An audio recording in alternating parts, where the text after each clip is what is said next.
Hi అండి. అందరికీ నమస్కారం. Welcome to my channel. ఈ వీడియోలో ఏపీ ప్రభుత్వ ఉద్యోగులకు మరియు పెన్షనర్లకు డీఏ, పీఆర్సీ పెండింగ్ బిల్లులు చెల్లింపుల పైన ఆర్థిక మంత్రితో ఉద్యోగ సంఘాల భేటీ.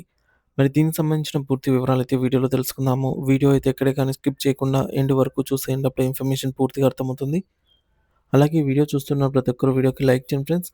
ఈ వీడియోని తోటి ఉద్యోగ పెన్షన్ మిత్రులతో అయితే షేర్ చేయండి. కొత్తగా మన ఛానల్ చూస్తున్నవారు ఇంకా ఎవరైనా సబ్స్క్రైబ్ చేసుకున్నట్లయితే వెంటనే మన ఛానల్‌ని సబ్స్క్రైబ్ చేసుకోండి.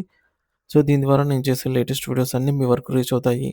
ఇక ఆలస్యం చేయకుండా వివరాల్లోకైతే వెళ్ళిపోదాము. ఫ్రెండ్స్ ఇక విషయానికొచ్చినట్లయితే ఆంధ్రప్రదేశ్ ప్రభుత్వ ఉద్యోగులు తమ చిరకాల వాంఛలు మరియు ఆర్థికపరమైన సమస్యల పరిష్కారం కోసం మరోసారి గళం విప్పారు.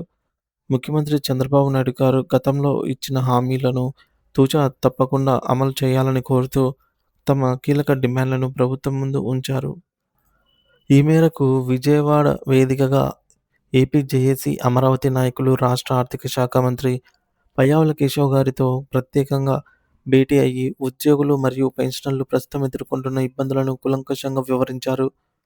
ఈ చర్చల్లో ప్రధానంగా ఆర్థిక అంశాలపై పారదర్శకత ఉండాలని సంఘం నేతలు గట్టిగా కోరారు. ప్రభుత్వం నుండి ఉద్యోగులకు రావాల్సిన వేల కోట్ల రూపాయల బకాయిల విషయంలో స్పష్టత కరువైందని ఆవేదన వ్యక్తం చేశారు. ఒక్కో ఉద్యోగికి ఏ పద్దు కింద ఎంత బకాయి ఉందో తెలియక గందరగోళం నెలకొంది.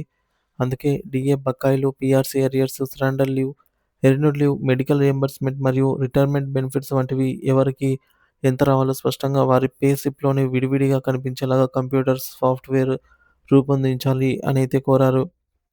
ఇలా చేయడం వల్ల ప్రతి ఉద్యోగి తన ఆర్థిక హక్కుల మీద ఒక క్లారిటీ వస్తుందని, తద్వారా ప్రభుత్వంపై నమ్మకం పెరుగుతుందని, ఈ అనవసరమైనటువంటి అనుమానాలు తొలగిపోతాయని మంత్రికి వివరించారు. అలాగే ఖజానాలో నిధుల సర్దుబాటు జరిగేటప్పుడు ప్రాధాన్యత క్రమాన్ని పాటించాలని విజ్ఞప్తి చేశారు. ముఖ్యంగా సర్వీస్‌లో ఉండి అర్ధాంతరంగా చనిపోయిన ఉద్యోగుల కుటుంబాలకు చెల్లించాల్సిన డెత్ బెనిఫిట్స్, పదవీ విరమణ చేసిన వారికి ఇవ్వాల్సిన రిటైర్మెంట్ బెనిఫిట్స్, అత్యవసర వైద్య ఖర్చులు మరియు పిల్లల వివాహాల కోసం దాఖలు చేసుకున్న క్లెయిమ్‌లను ఎమర్జెన్సీ కింద పరిగణించి వెంటనే క్లియర్ చేయాలని కోరారు.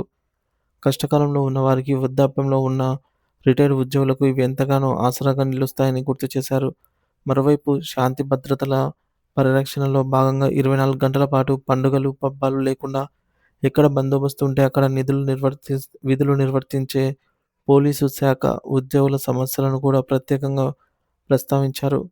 ఇటీవల జరిగిన సమావేశంలో ముఖ్యమంత్రి గారు పోలీసులకు సరెండర్ లీవ్ చెల్లింపులపై హామీ ఇచ్చిన విషయం తెలిసిందే. నవంబర్ నెలాఖరు నాటికి సగం, జనవరిలో మిగిలిపోయిన సగం చెల్లిస్తామని చెప్పారు. ఆ హామీలను నిలబెట్టుకుంటూ ఇవాళో రేపో పోలీసులకు సంబంధించి సగం సరెండర్ లీవ్ బిల్లులను తక్షణమే విడుదల చేయాలని ఆర్థిక శాఖ మంత్రిని కోరారు. మహిళా ఉద్యోగుల సంక్షేమం విషయంలో కూడా ఓ కీలక డిమాండ్‌ను తెరపైకి తెచ్చారు. పిల్లల వయసుతో సంబంధం లేకుండా తల్లి ఉద్యోగ విరమణ చేసేలోపు ఎప్పుడైనా సరే చైల్డ్ కేర్ లీవ్స్ వినియోగించుకునే వెసులుబాటు కల్పిస్తామని సీఎం గతంలో హామీ ఇచ్చారు. ఈ మేరకు వెంటనే అధికారిక ఉత్తర్వులు జారీ చేసి ఆ హామీలు అమలు చేయాలని కోరారు. దీంతో పాటు కాంట్రాక్టు, ఔట్‌సోర్సింగ్ మరియు గ్రామ వార్డు సచివాలయ ఉద్యోగుల పెండింగ్ సమస్యలను కూడా ముఖ్యమంత్రి దృష్టికి తీసుకెళ్లారు.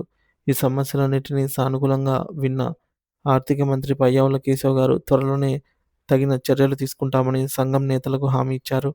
మరోవైపు పెద్ద పండుగ సంక్రాంతి సమీపిస్తున్న తరుణంలో ప్రభుత్వం సానుకూలంగా స్పందించి పెండింగ్‌లో ఉన్న బకాయిలలో కనీసం కొంత మొత్తమైనా విడుదల చేస్తుందని ఉద్యోగులు, ఉపాధ్యాయులు మరియు పెన్షనర్లు కోటి ఆశలతో ఎదురుచూస్తూ ఉన్నారు. పండుగ వేళ చేతికి డబ్బులందితే తమ కుటుంబాల అవసరాలు తీరుతాయని ఆశాభావం వ్యక్తం చేస్తూ ఉన్నారు.